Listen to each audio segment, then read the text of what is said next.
ત્યારે ભાજપના ઉમેદવારોની યાદી જાહેર થશે, વિશ્વકર્માએ આપી માહિતી। સ્થાનિક સ્વરાજની ચૂંટણીના ઉમેદવારોના ફોર્મ ભરવાની તારીખ નજીક છે, ત્યારે તમામ પાર્ટીઓ તેમના ઉમેદવારોની યાદી જાહેર કરવા લાગ્યા છે। હવે ભાજપની પણ સેન્સ પ્રક્રિયા પૂર્ણ થઈ ગઈ છે। 5 દિવસમાં તમામ જિલ્લાઓમાં દાવેદારોને સાંભળી લેવામાં આવ્યા। નિરીક્ષકોએ દાવેદારોની યાદી સમિતિને મોકલી દીધી। દરેક બેઠક માટે 3 સંભવિત ઉમેદવારોના નામોની પેનલ તૈયાર કરાઈ છે। આ પેનલને આગળ ચૂંટણી સમિતિ સમક્ષ રજૂ કરવામાં આવી છે, જે અંતિમ નિર્ણય લઈ ઉમેદવારોના નામ પર મહોર મારશે। ત્યારે હવે ગણતરીના દિવસોમાં જ ભાજપ તેમના મુરતિયાઓની પ્રથમ યાદી જાહેર કરશે। જાતિ, જ્ઞાતિ સહિતના સમીકરણોને ધ્યાનમાં રાખીને મુરતિયાઓની પસંદગી કરવામાં આવશે। ત્યારે કયા ઉમેદવાર પર કળશ ઢોળાશે તેના પર સૌની નજર છે। જ્યારે સ્થાનિક સ્વરાજની ચૂંટણીના બ્યુગલ વાગી ચૂક્યા છે।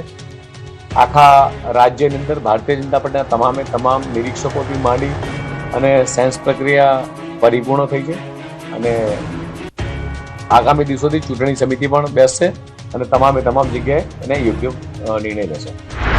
ત્યારે રાજકોટ મનપાની આવનારી ચૂંટણીને લઈને આ વખતે અનામત અને બેઠકોના રોટેશનના કારણે સમીકરણોમાં મોટા ફેરફાર જોવા મળી રહ્યા છે, જેના પગલે ભાજપના અનેક હાલના કોર્પોરેટરના પત્તા કપાય તેવી શક્યતા છે। ખાસ કરીને વિવાદોમાં સફળાયાના નામો પર પક્ષ કડક નિર્ણય લઈ શકે છે। અંદાજે 25થી વધુ કોર્પોરેટરો પર સીધી અસર પડી શકે છે, જ્યારે અનેક પૂર્વ કોર્પોરેટરે તો પરિસ્થિતિને ધ્યાનમાં રાખીને દાવેદારીથી દૂર રહેવાનું પસંદ કર્યું છે। સ્થાનિક ચૂંટણીને લઈને કોંગ્રેસે 7 જિલ્લાના ઉમેદવારોની યાદી કરી જાહેર, ભાજપે કર્યા પ્રહાર। ગુજરાતમાં સ્થાનિક સ્વરાજ્યની ચૂંટણીનું બ્યુગલ ફૂંકાયા બાદ કોંગ્રેસ દ્વારા અમદાવાદ, સુરત, વડોદરા, રાજકોટ, જામનગર, ભાવનગર અને મોરબી એમ 7 મહાનગરપાલિકા માટે 243 ઉમેદવારોની પ્રથમ યાદી જાહેર કરવામાં આવી છે। જે ઉમેદવારોના નામની જાહેરાત બાદ કોઈ વિવાદની શક્યતા ન હોય તેવા ઉમેદવારોના નામની જાહેરાત હાલ કરી દેવામાં આવી છે। જે વોર્ડમાં ખેંચતાણ હોય ત્યાંના નામ હવે જાહેર કરાશે। કોંગ્રેસ દ્વારા જે યાદી જાહેર કરવામાં આવી છે તેમાં અમદાવાદ મહાનગરપાલિકાના 93, રાજકોટના 40, સુરતના 26, ભાવનગરના 25, મોરબીના 23, જામનગર, વડોદરાના 18 ઉમેદવારો મળી કુલ 243 ઉમેદવારો જાહેર કરાયા। ક્રિકેટર રવિન્દ્ર જાડેજાના બહેનને કોંગ્રેસે રાજકોટ વોર્ડ નંબર 2 માંથી ટિકિટ આપી, જ્યારે ભાજપના પૂર્વ ધારાસભ્ય મધુ શ્રીવાસ્તવની દીકરીને વડોદરાના વોર્ડ નંબર 14 માંથી ટિકિટ આપવામાં આવી। કોંગ્રેસે દાવો કર્યો કે સમીકરણ સાથે સિટિંગ કોર્પોરેટર અને નવા ચહેરાને તક આપવામાં આવી છે।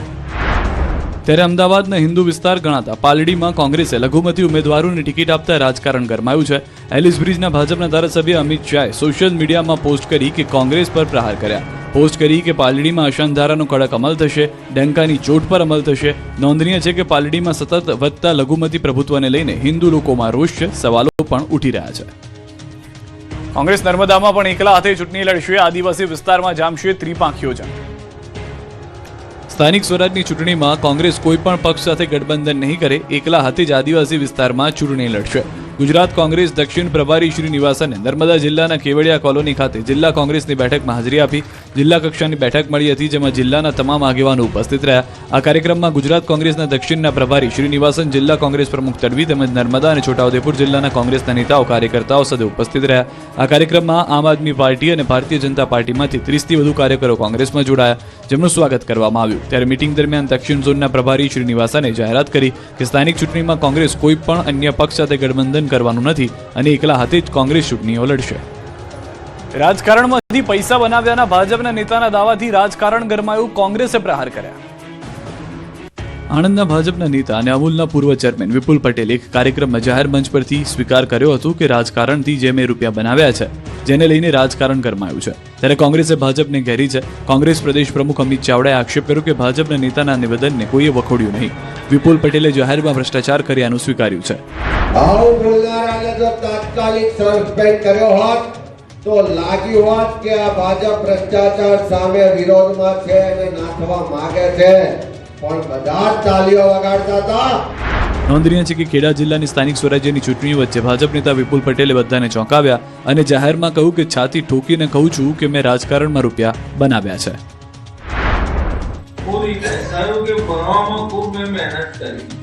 સારામાં સારો ધંધો કર્યો, સારો મોભોદાર હોદ્દો મળ્યો, ઘણા રૂપિયા બનાયા। કોઈ નેતા નહીં કે મેં રૂપિયા બનાવ્યા, છાતી ઠોકીને કહું છું મેં રૂપિયા બનાવ્યા, રાજકારણમાં રૂપિયા બનાવ્યા। આવા કોઈ નેતા નડિયાદમાં, ખેડા જિલ્લામાં કોઈ નહીં મળે, કારણ કે જે મળે ઘેર પડે, બહાર આવે। સુરત અને રાજકોટમાં કોંગ્રેસે ચૂંટણી ઢંઢેરો જાહેર કર્યો, નોકરીથી લઈને ટેક્સમાં રાહતના વાયદાનો કર્યો વરસાદ। સ્થાનિક સ્વરાજની ચૂંટણીને લઈને સુરત કોંગ્રેસે ચૂંટણી ઢંઢેરો જાહેર કર્યો છે. સુરત શહેરના ભવિષ્યને સુનિશ્ચિત કરવા અને સ્થાનિક પ્રશ્નોના નિરાકરણ માટે જનતાનો મેનિફેસ્ટો વિધિવત રીતે જાહેર કરવામાં આવ્યો છે. કોંગ્રેસ આપને દ્વાર અને જનમંચ જેવા અભિયાનો થકી સીધો સંપર્ક કરીને તૈયાર કરવામાં આવી રહેલા મેનિફેસ્ટોમાં સુરતના દરેક વર્ગ, મહિલાઓ, યુવાનો, વડીલો અને શ્રમિકોના હિતોને ધ્યાનમાં રાખીને તૈયાર કરાયો છે. મહિલા સશક્તિકરણ પર